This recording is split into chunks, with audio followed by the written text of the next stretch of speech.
Now we travel anywhere in the world in one day. But that was the time when we had to travel. When I traveled with him as a child of about 11 years, it took us more than 3 months to go from Qadian to Sierra Leone.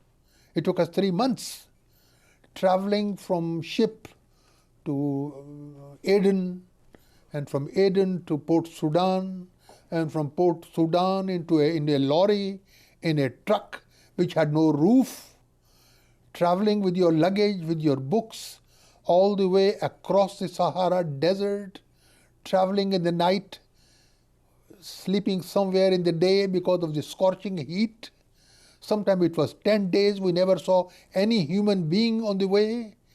The truck had got 2 big barrels of petrol, it had a gun, had a compass. There were no better roads, in fact no roads. And through the help of the compass, they would follow their direction, and then they would go to some smaller towns, and they would spend 1 or 2 days and then continue with their journey. Now we sit in luxuries. We travel all over with our cars, and then we sometimes complain that we are tired. But those were the time, those missionaries, there was a time, when we had this travel, I was traveling with him, and I was a child. And he put me in charge of the stove, that I would take care of the stove, so that the kerosene is there, I don't use much kerosene, and I would have that needle to clear that nozzle. There's a small nozzle which you always have to keep it clean.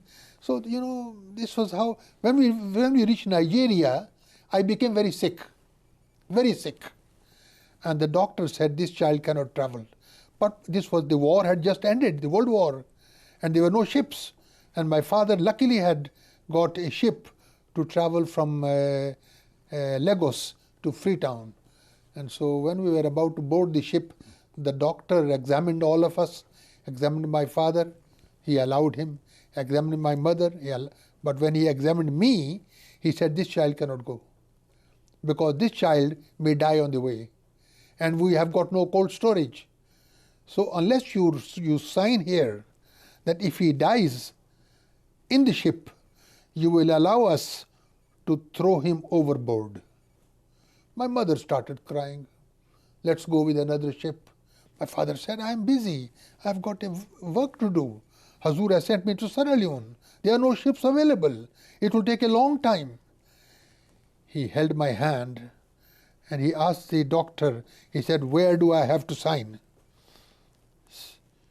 And he signed over there, held my hand. He said, Mubarak, come. Nothing will happen to you.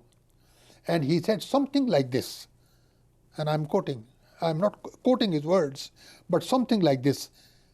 He said, if my son dies in the ship, throw him into the sea.